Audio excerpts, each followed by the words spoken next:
Өзүң айтып койсуң. Эфир. Ассаламу алейкум, кадырлуу агайын туугандар. Биз азыр Бишкек шаарынын ички иштер башкармалыгында ГУдун алдында турабыз. Бүгүн түштө кармалган Тилекмат Кудайберген уулу жарандык активист чыган жигитибизди кармап кетишкен.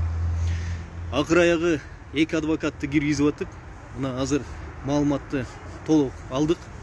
Тилекмат Facebook'a пост койгон. Ал постунда призыв деген гинени коюшуп, санкцияны берип атышат. Бүгүнкү күнү ИВСке киргизебиз деп жабуу боюнча чечим кабыл алышты.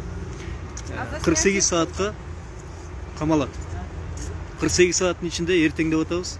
Бул жолдо соттун чечими чыгышы керек. Эртең сот болот. Алдын ала бардыгын айтабыз.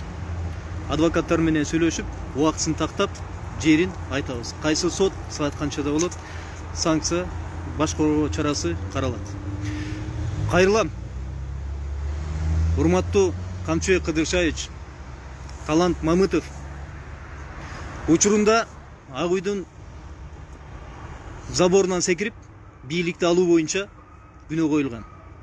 Акырында бардыгы таза деп тазаландыңар.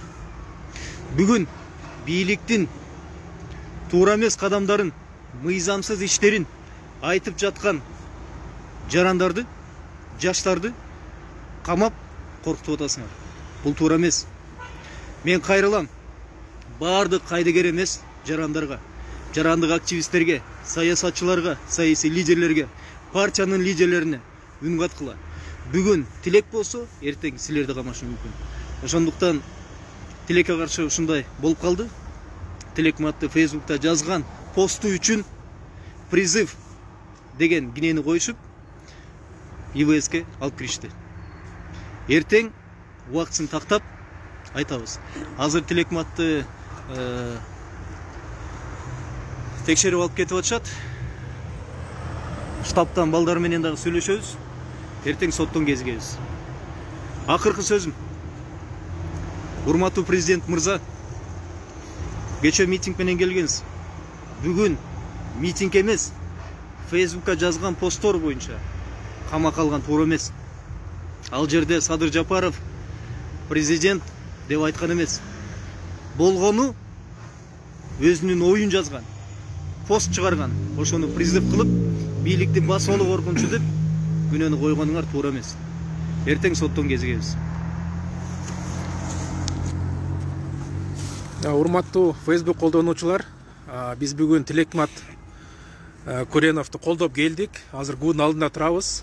Мындай жаш саясий жаш блогерлер, Кыргызстанга кайдыгер эмес жаштарыбыз.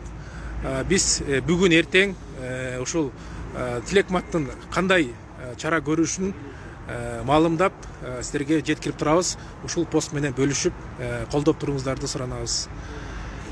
Аман болуңуздар.